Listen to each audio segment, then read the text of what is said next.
Selamat pagi semua. Hari ini kita akan belajar subjek pembuatan pakaian wanita. Untuk fokus 1, pakaian casual. Hari ini cikgu akan menerangkan isi kandungan kertas penerangan 3. Okey. Jom kita lihat. Kertas penerangan ini adalah berkenaan dengan pengenalan aktiviti mencantum dan proses kemasan untuk membuat skirt. Tujuan kertas penerangan 3 ini adalah untuk menerangkan kepada pelajar mengenai teknik cantuman dan kemasan dalam pembuatan skirt supaya dapat memenuhi keselesaan dan kehendak pelanggan. Okey, dalam kertas penerangan 3 ini diberi 5 soalan bagi menguji kefahaman isi kandungan kertas penerangan ini. Jadi, jom kita lihat apa soalan yang diberikan. Soalan 1. Nyatakan tujuan jahitan kemasan tepi. Soalan 2. Nyatakan perbezaan antara kelem belah kangkung dan kelem betawi. Soalan 3. Apakah penyudah tepi yang bersesuaian dengan skirt? Soalan 4. Mengapakah suhu pada streka perlu diperiksa sebelum kerja menekan dijalankan? Soalan 5. Jelaskan bagaimana untuk mengelakkan fabrik dari mudah terkoyak semasa menjahit butang. Okey, cikgu harap selepas mendengar penerangan daripada cikgu, murid-murid dapat mengisi jawapan yang sesuai untuk soalan-soalan teori ini. Okey, jom kita lihat urutan penghasilan pakaian casual. Dalam urutan penghasilan pakaian casual, tajuk penerangan kertas 3 ini adalah berkaitan dengan langkah kelima, menjahit pakaian casual, langkah ke-6, membuat kemasan dan juga langkah ke-7 berkaitan dengan acu pakaian casual. Okey, dalam kertas 3 ni kita ingin melihat apakah peralatan yang diperlukan untuk ketiga-tiga langkah ini serta apakah bahan yang diperlukan. Okey. Dalam melaksanakan pembuatan skirt, perlu diingat hasil ukuran yang diambil adalah faktor penting untuk penghasilan pola. Seterusnya, memudahkan kerja memotong fabrik bagi mendapatkan skirt yang baik. Okey, untuk kerja gunting skirt, ia melibatkan aktiviti menggunting dan menanda. Okey, alatan yang diperlukan adalah gunting fabrik, gunting kertas, gunting bergerigi, penetas, kacip benang atau sniper, roda surih dan kertas karbon tukang jahit. Harap anak-anak semua telah mengenali semua alatan yang cikgu sebut ini untuk proses menggunting skirt. Okey, sebagai ulang kaji, jom kita lihat. Untuk aktiviti menggunting, kita perlukan gunting fabrik, yang mana gunting fabrik perlulah yang tajam dan juga yang berat.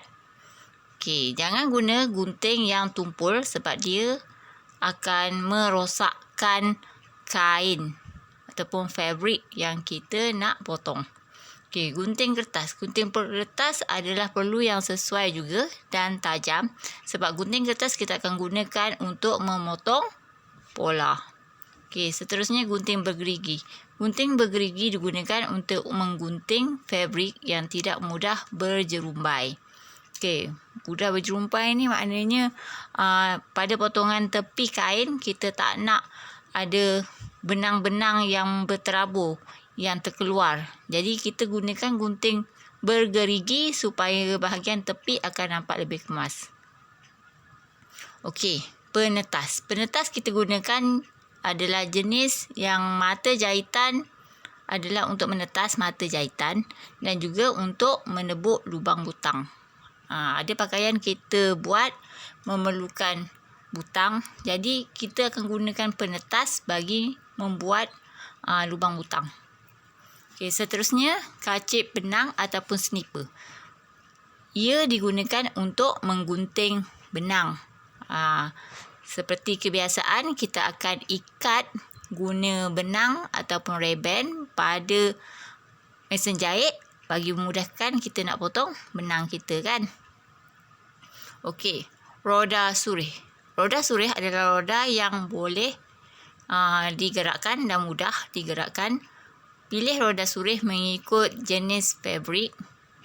Roda surih digunakan bersama dengan kertas karbon tukang jahit ataupun kita panggil kertas karbon bagi tujuan memindahkan garis pemadan ke fabrik. Garisan yang kita buat daripada pola, kita boleh pindahkan ke kain melalui kita surih dengan kertas karbon dan roda surih. Ya. Seterusnya kertas karbon. Okey, kertas karbon adalah yang kertas berwarna yang kita akan pindahkan dari atas fabrik untuk ataupun ke atas kertas perang. Kertas karbon ni yang sesuainya elok berbeza daripada warna fabrik yang kita pilih supaya kita boleh senang nampak. Okey. Seterusnya adalah kapur tukang jahit. Kalau kita tak pakai roda surih dan juga kertas karbon, kita boleh guna kapur tukang jahit untuk membuat tanda pada fabrik ataupun pada kain. Okey, pilih kapur yang tidak mudah pecah dan sepadan dengan warna fabrik. Digunakan untuk menanda garisan pemadan pada fabrik. Gunakan kapur yang tajam untuk menghasilkan garisan yang halus supaya tidak mengotorkan fabrik. Seperti yang kita biasa guna di sekolah, dan cikgu lebih menggalakkan kamu pakai kapur tukang jahit sebab dia lebih tajam berbanding kalau pakai pensel penanda. Pensel penanda tu boleh tapi dia punya mata tebal. Kamu pun dah pernah guna kan, jadi awak tahu macam mana keadaan. Okey, alatan lain yang kita perlukan adalah jarum peniti. Jarum peniti adalah kita perlu guna yang tajam dan tidak berkarat supaya kalau yang berkarat akan merosakkan fabrik kain. Kain akan macam tertetas dia punya benang. Tak cantik. Jadi perlu gunakan jarum peniti yang tajam. Kegunaan jarum peniti adalah untuk menyemat pola pada fabrik. Kertas pola tu kita nak lekatkan dengan kain, kita akan sematkan dengan jarum peniti. Cucukkan kertas tu dengan kain guna jarum peniti. Okey, menyemat kepingan fabrik. Ada masa kita tak guna untuk lekatkan, nak sematkan kertas pola, tapi kadang-kadang kita gunakan jarum peniti tu untuk nak lekatkan di antara dua kain, menyemat kepingan fabrik supaya dua kain tu akan bercantum dan tak bergerak. Okey, seterusnya selepas kita cerita pasal aktiviti menggunting, kita akan lihat pula apa alatan yang diperlukan untuk menjahit pakaian. Untuk menjahit pakaian, biasa kita akan guna mesin jahit manual ataupun mesin jahit industri. Mesin jahit industri macam yang kita guna kat sekolah lah, yang besar tu. Kalau manual tu yang jenis boleh alih-alih, orang kata yang portable, yang boleh angkat sana sini. Kalau yang industri tu yang besar kan, kita tak boleh nak tolak-tolak, kita statik satu tempat je, susah nak diangkat ke mana-mana. Selain tu kita juga perlukan mesin jahit tepi untuk kata jahitan tepi yang kita dah potong tu supaya tak ada benang-benang yang berjurai. Okey, kita juga boleh gunakan jarum jahit tangan untuk jahit jelujur halus, jelujur kasar. Mungkin kita boleh gunakan untuk sembat. Itu adalah alatan yang diperlukan untuk menjahit pakaian. Okey, untuk aktiviti menekan, kita perlukan striker wap, striker biasa atau kering. Kita perlukan juga board striker atau meja Dan juga kita perlukan perenjis air. Spray air. Kan? Semua alatan ni kita dah guna di sekolah. Dan cikgu harap semua masih ingat lagi ya. Okey. Seterusnya, kita lihat bahan yang diperlukan untuk menjahit pakaian. Nak menjahit pakaian, kita perlukan bahan. Bahan tu adalah seperti fabrik, iaitu kain. Kita perlukan kain. Kita juga perlukan benang. Kita perlukan pengeras pinggang. Pengeras pinggang nak letak di mana? Mestilah letak di pinggang untuk dijadikan orang kata tali. Nak letak di bahagian pinggang lah. Itu kalau kita tak pakai getah. Kalau kita tak pakai getah, kita perlukan pengeras pinggang. Okey, untuk fabrik, jom kita tengok penerangannya. Ciri-ciri fabrik yang sesuai untuk membuat skirt adalah yang jenis bercorak, yang tanpa corak, yang jenis kosong. Kalau warna biru-biru, kuning-kuning, hijau-hijau, itu tak ada corak. Bercorak tu yang berbunga. Kalau tak bercorak tu maknanya tak ada corak lah, tak ada bunga, tak ada kata garis-garis. Ataupun jenis fabrik yang berjalur. Berjalur tu tak kisahlah jalur melintang ke, menegak ke. Itu antara ciri-ciri fabrik. Fabrik juga kita kena pilih tester yang sesuai. Sama ada jenis lembut, sederhana, tebal ataupun nipis. Pilih warna fabrik yang sesuai dengan bentuk badan. Berkenaan dengan bab fabrik ni, cikgu dah terangkan dalam pemilihan pakaian yang sesuai mengikut bentuk badan. Sebab tu cikgu ajar sebelum ni. Pemilihan pakaian sesuai dengan bentuk badan. Supaya bab ni cikgu dah selesaikan awal. Kita dah belajar bagaimana pemilihan fabrik untuk badan kurus dan badan gempal serta badan jam pasir dan juga bentuk badan yang munggil. Yang jenis badan yang rendang. Kan? Cikgu dah ajar sebelum ni. Itu adalah bahan yang kita perlukan. Kita kena kenal jenis-jenis fabrik. Seterusnya kita kena tahu benang. Benang kita perlu guna benang yang kukuh. Jangan pakai benang yang reput. Nanti sia-sia. Bila kita jahit, benang tu akan putus. Akan kata jahitan terbuka. Dah rugi. Dah berganda kerja kita. Nak kena jahit lagi. So, pastikan benang yang kita pilih perlulah benang yang kukuh, yang kuat, yang tak mudah putus. Pilih benang yang sesuai dan sepadan dengan jenis warna fabrik. Kalau kain kita warna biru, sebaiknya kita pakai benang warna biru. Itu pemilihan benang dengan kain supaya bila kita tengok pada pakaian, dia tak nampak ketara sangat. Dia punya beza kain dengan benang. Baru nampak kemas. Kalau kain kita warna putih, tiba-tiba benang kita warna hitam. Dari jauh kita akan nampak jalur tu. Jadi tak cantik. Itu pemilihan benang. Pengeras pinggang. Pengeras pinggang tujuan dia membuat ikatan pinggang supaya skirt boleh dan mudah dipakai. Ianya statik di pinggang. Itu pilihan sekiranya kita tak nak pakai getah. Kita boleh pakai pengeras pinggang.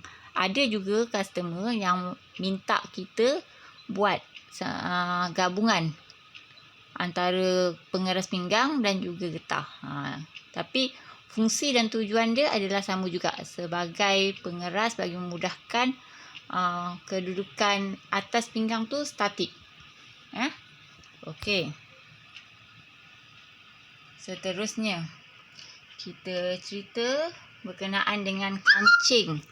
Bab kancing ni kita dah belajar masa tingkatan 1 di topik asas jahitan berkenaan dengan jenis-jenis kancing. Contoh kancing ingat lagi tak? Seperti gambar yang cikgu beri. Kancing butang lubang 4, butang lubang 2, zip, gancu, butang katup, butang cangkuk dan palang, kancing mata dengan palang.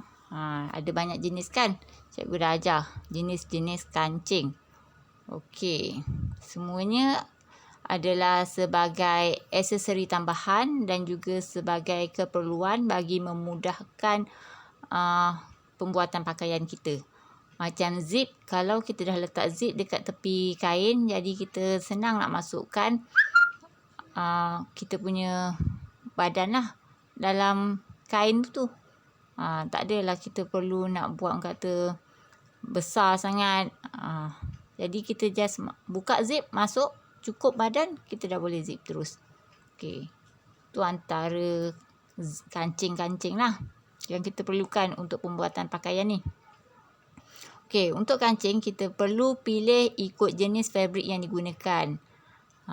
Tengok jenis kain yang kita gunakan. Kain tu jenis keras ke, jenis lembut ke, kena tahu kesesuaiannya. Okey, jenis skirt. Skirt tu nak jenis macam mana? Kalau dia nak jenis skirt box filtered yang kita dah pernah buat dulu kan.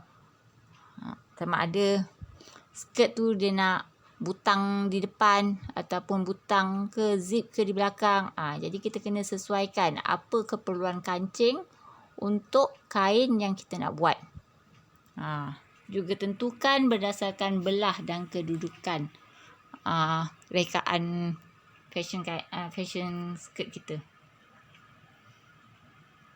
Okey, seterusnya kita tengok dari segi penyediaan fabric ataupun kain. Penyediaan fabric. Kita perlu kenal pasti fabric tu mana satu sebelah luar, mana satu sebelah dalam. Biasa kalau kain jenis bercorak, dia akan lebih terang di bahagian luar. Bahagian dalam akan lebih kelam, lebih kabur.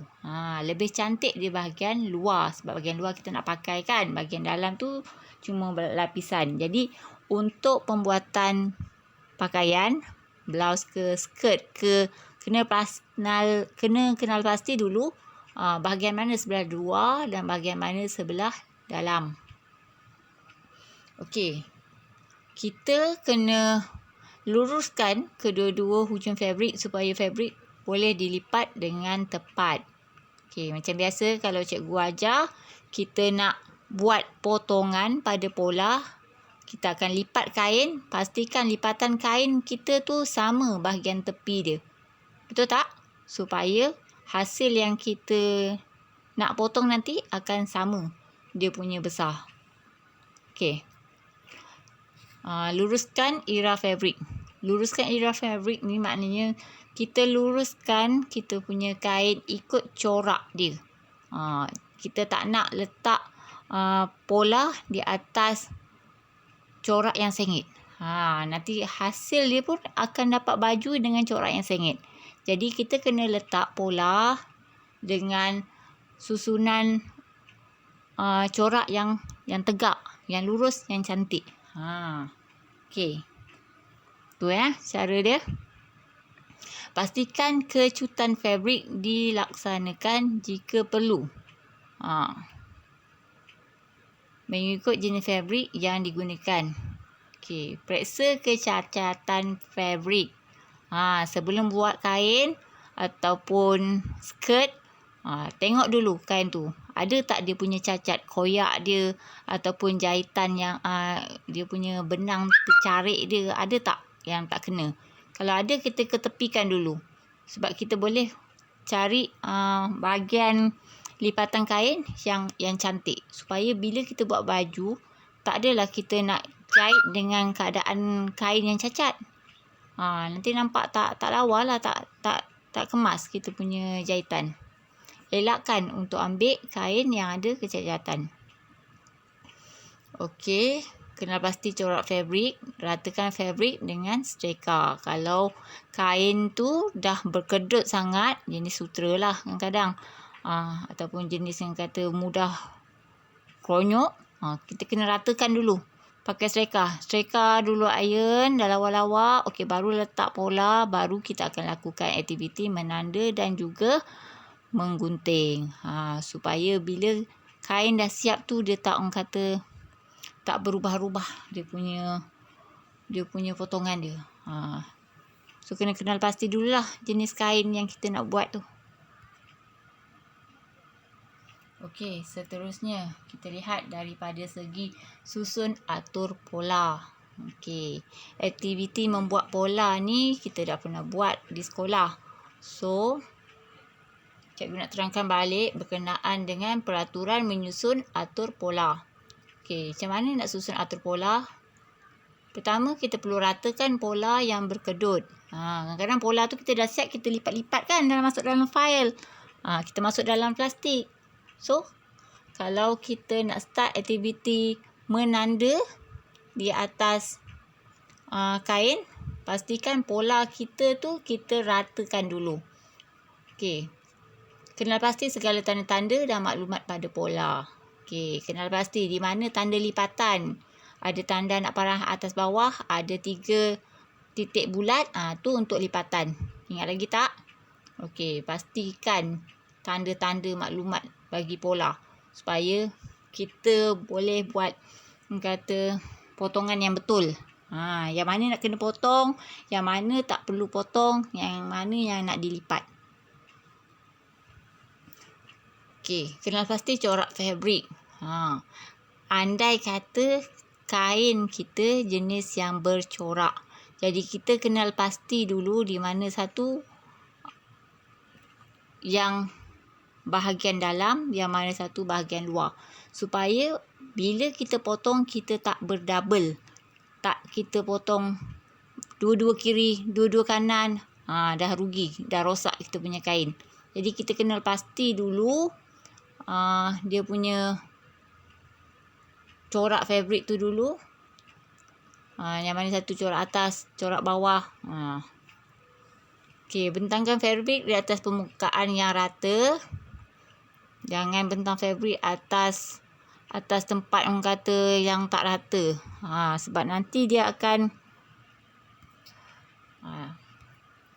mengganggu aktiviti kita. Tengok yang cikgu tanda pangkah tu. Tu salah. Tak boleh potong kain dalam keadaan yang sempit. Berdouble-double kain. Bahaya. Jadi potongan kita akan ada efek nanti. Lepas tu, pastikan pola yang bertanda menghala ke atas. Susun pola di atas fabrik dengan sempurna bagi mengelakkan pembaziran. Kalau dah salah potong, membazirlah. Sebab tu kita kena potong kain dengan susunan pola yang kata yang cukup-cukup lah. Okey, jangan lupa sematkan pola yang telah disusun dengan jarum peniti. Jarum peniti tu wajib kan? Kalau kita tak semat jarum peniti pada pola dan fabrik kain, nanti kita punya ukuran akan lari. Yang kita tanda tu 2 inci boleh jadi 3 inci. Dah terlebih besar, dah terlebih kecil. Bahaya. Okey, seterusnya berkenaan dengan gunting fabrik. Okey, pastikan fabrik dibentang di atas permukaan yang rata. Guna gunting fabrik yang tajam. Elakkan fabrik daripada bergerak dengan meletakkan sebelah tangan di atas pola. Okey, ni biasa cikgu ajar kan. Nak gunting, letak tangan atas pola supaya kain tu tak bergerak. Kita gunting di atas tanda yang sepatutnya. Okey, gunakan gunting fabrik yang tajam. Jangan angkat fabrik semasa menggunting supaya mendapat potongan yang tepat. Pastikan jumlah kepingan fabrik yang digunting mencukupi. Sebab tu pentingnya susunan pola di atas kain. Terutama kalau kain yang orang kasih untuk buat tempahan. Kita kena pastikan kita susun pola atas kain tu cukup. Kalau tak cukup, salah susun, memang selamat lah. Tak cukup lah, tak siap lah baju. Setelah ada bulan kita kena tambah pula kain yang orang tu suruh buat. Kalau senang dapat tak apa. Kalau susah nak dapat, habislah kita. Okey, pastikan jumlah kepingan fabrik yang digunting mencukupi. Amalkan langkah keselamatan semasa menggunakan peralatan. Okey, sebab aktiviti menggunting ni biasa kita guna benda yang tajam kan. gunting kain perlukan gunting yang tajam. Jarum peniti pun kita akan guna. Jadi semua benda-benda tajam pastikan kita lepas guna kemas. Jangan tabuh. Kan cikgu ajar buat span untuk kita letak jarum-jarum peniti kita supaya tak berterabur. Okey. Jom. Sebelum cikgu terang lagi lebih lanjut, jom kita ingat semula soalan 1, iaitu berkenaan nyatakan tujuan jahitan kemasan tepi. Okey, lihat daripada penerangan cikgu nanti, yang mana satu jawapan untuk soalan 1.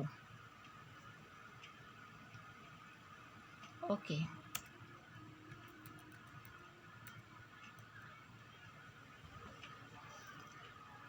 Aktiviti menanda fabrik. Untuk aktiviti menanda fabrik, kita perlu tanda pola dan pola perlu dipindahkan ke sebelah dalam fabrik sebelum pola ditanggalkan bagi memudahkan kerja memadan dan menjahit pakaian. Okey. Teknik menanda fabrik. Ada beberapa cara untuk menanda fabrik mengikut kesesuaian fabrik. Yang pertama, guna roda surih dan kertas karbon tukang jahit. Dan yang kedua, kita boleh guna kapur penanda tukang jahit. Okey, untuk proses menjahit skirt pula, kita perlu kumpul bahagian-bahagian fabrik yang telah digunting. Okey, pastikan kepingan fabrik yang dipotong mencukupi. Pastikan tanda basi jahitan jelas supaya memudahkan kerja menjahit pakaian. Okey, untuk jahit kemas tepi. Kepingan fabrik yang telah dipotong perlu dijahit kemas tepi supaya mengelakkan bahagian tepi fabrik daripada berjerumbai. Setiap kain yang kita nak buat, kita perlu jahit sisi tepi dulu. Supaya dia punya benang-benang tepi tak berterabur. Sebab tu kita perlu jahit sisi tepi. Okay, anak-anak Perak semua dah pandai jahit sisi tepi kan? Kalau Iliana nanti masuk kelas, kita akan belajar pelan-pelan. Okey, aktiviti claim. Proses untuk menggabung dua atau lebih kepingan fabrik. Pemilihan claim yang sesuai untuk menjahit pakaian bergantung pada jenis fabrik tujuan claim digunakan.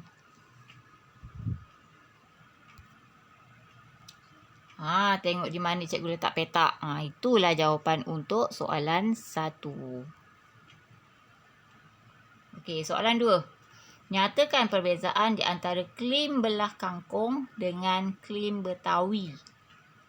Ingat apa perbezaan antara claim belah kangkung dengan claim Betawi?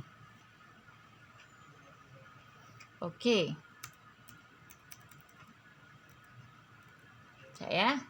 Jenis-jenis claim. Claim ni ada 2. Claim belah kangkung dengan claim Betawi. Okey, jom kita lihat dulu claim belah kangkung. Claim belah kangkung merupakan claim yang mudah dan boleh digunakan pada berbagai jenis pakaian. Claim rata dan mata jahitannya tidak kelihatan di sebelah luar. Okey, sesuai untuk fabrik sederhana tebal dan tebal. Dikemaskan dengan jahitan kemas tepi, insang pari atau jahit mesin mengikut kesesuaian fabrik. Kualiti claim belah kangkung yang elok mempunyai ciri yang berikut. Jahitannya kukuh dan kemas, lebar claim sama rata dan sama lebar, ditekan rata dari sebelah luar dan sebelah dalam. Okay, itu claim belah kangkung. Maknanya dia punya jahitan tu dia tekan bahagian dalam dan bahagian luar. Dia punya besar dia pun sama rata dua-dua bahagian. Itu claim belah kangkung. Dan yang kedua adalah claim Betawi. Ada 3 sebenarnya. Claim belah kangkung, claim Betawi dan claim papan mesin.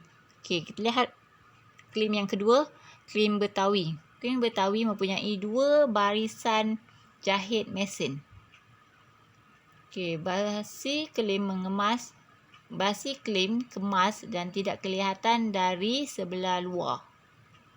Okey, sesuai untuk fabrik nipis, lembut, jarang dan sederhana tebal. Biasanya krim Betawi ni kita jahit di kain batik. Kain batik. Dia akan jahit dulu mula-mula dari sebelah luar dan kemudian dia akan lipat ke sebelah dalam. Itu jenis orang kata jahitan krim Betawi. Dan jahitan jenis krim Betawi ni dia tak kelihatan di sebelah luar sebab jahitan tu ada di sebelah dalam sahaja. Beza dengan krim belah kangkung. Krim belah kangkung dia dua-dua, dia nampak depan ada, belakang pun ada. Dia double jahit. Kalau krim Betawi ni dia memang dia jahit 2 kali tapi nampak bahagian dalam je. Bahagian luar tak nampak dia punya jahitan krim dia. Okey. Nombor 3, krim papan mesin. Krim papan mesin mempunyai 2 baris jahit mesin. Basi krim tidak kelihatan, sesuai untuk fabrik tebal dan sederhana tebal. Krim papan mesin ni kita boleh tengok dekat baju t-shirt, dekat baju, dekat pakaian macam suajin yang jenis tebal-tebal. Tu memang pakai krim papan mesin. Okey, seterusnya kita lihat pula berkenaan dengan lisu hias.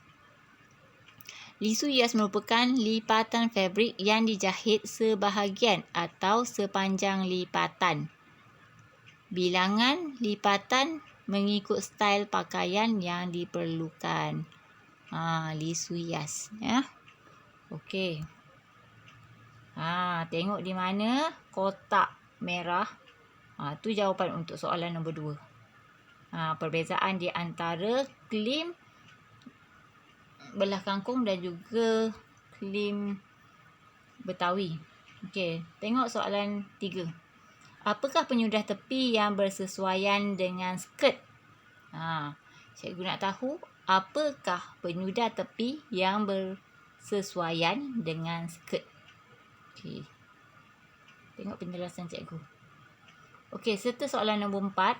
Jelaskan bagaimana untuk mengelakkan fabrik dari mudah terkoyak semasa menjahit butang. Macam mana nak elakkan fabrik dari mudah terkoyak semasa menjahit butang? Okey. Jom.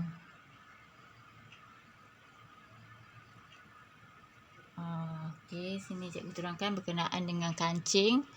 Tadi cikgu dah kenalkan berkenaan dengan jenis-jenis kancing kan. Okey, dekat sini cikgu nak cerita berkenaan kita nak jahit kancing. Okey, kancing yang kita perlulah yang sesuai dipasang pada skirt atau pada skirt. Kancing yang sesuai nak dipasang pada skirt, macam biasa kita perlukan cangkuk dan palang. Itu adalah kancing yang sesuai lah bahagian atas dekat pinggang.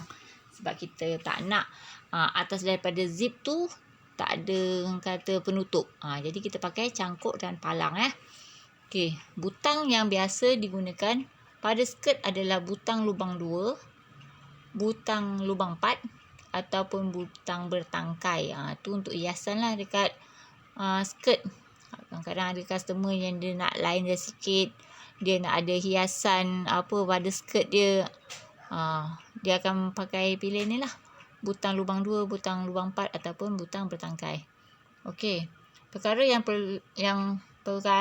berikut penting diberi perhatian dalam proses menjahit butang dan lubang butang ataupun cangkuk dan palang.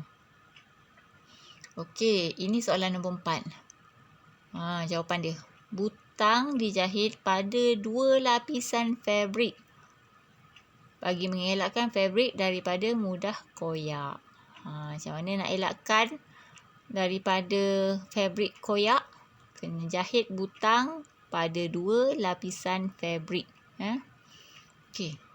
Bilangan butang mencukupi supaya belah boleh ditutup dengan sempurna dan tidak ternganga. Kedudukan butang dijahit betul-betul bertentangan di antara satu sama lain supaya tidak berkedut. Okey, masing-masing dah ada pengalaman kan macam mana kalau kita jahit butang tak sama bahagian depan dan belakang.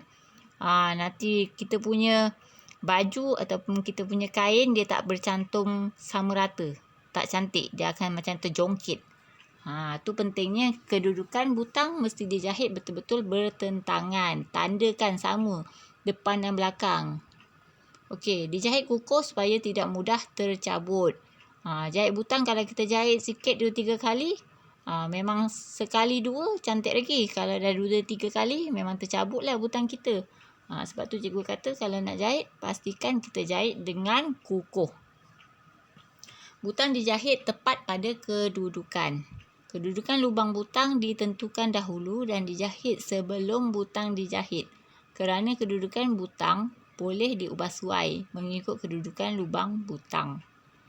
Okey, lubang butang boleh dijahit menegak atau melintang mengikut kesesuaian fashion dan fabrik yang digunakan. Nak jahit butang suka hati, nak tegak ke, nak melintang ke, tapi kedudukan kena sama antara atas dan bawah. Pada pakaian wanita, lubang butang dijahit pada bahagian kanan badan. Okey. Jom kita lihat dari segi penyudah tepi. Penyudah tepi merupakan proses untuk menyudahkan atau mengemaskan hujung skirt. Pilih penyudah tepi bergantung kepada jenis fabrik yang digunakan, jenis atau fashion skirt. Okey, jenis penyudah tepi yang biasa digunakan adalah kelepet, lapik, kesing, kun ataupun renda. Ini adalah pilihan-pilihan untuk penutup bahagian bawah skirt kita. Kita nak jenis lipat double ke, kita nak letak kun ke, kita nak letak renda ke, terpulang pada kita bahagian penyudah tepi ni. Okey. Kita juga boleh pilih kelepet, sama ada lebar kelepet tu dijahit mengikut kesesuaian dan skirt dan fashion skirt. Kelepet ni kita boleh pilih lah nak lebar kelepet tu, nak tebal ke, nak jenis jahit kelepet dia kecil ke, ikut kesesuaian dan fashion skirt. Kelepet pada skirt sesuai dijahit sembat susup atau insang pari. Kelepet yang halus sesuai di mesin jahit. Kualiti kelepet yang elok mempunyai ciri yang berikut. Dijahit kukuh, ukuran sama lebar dan kelihatan rata dan kemas. Okey. Petak yang cikgu buat ni adalah untuk soalan nombor 3 ke? Tak silap cikgu. Jenis penyudah tepi yang biasa digunakan. Okey, kita beralih kepada soalan nombor 5. Soalan nombor 5 ini adalah mengenai mengapakah suhu pada streka perlu diperiksa sebelum kerja menekan dijalankan. Kenapa kena periksa suhu dia sebelum kita nak operasi streka pakaian? Okey, jom dengar apa penerangan cikgu. Okey. Aktiviti acu pakaian.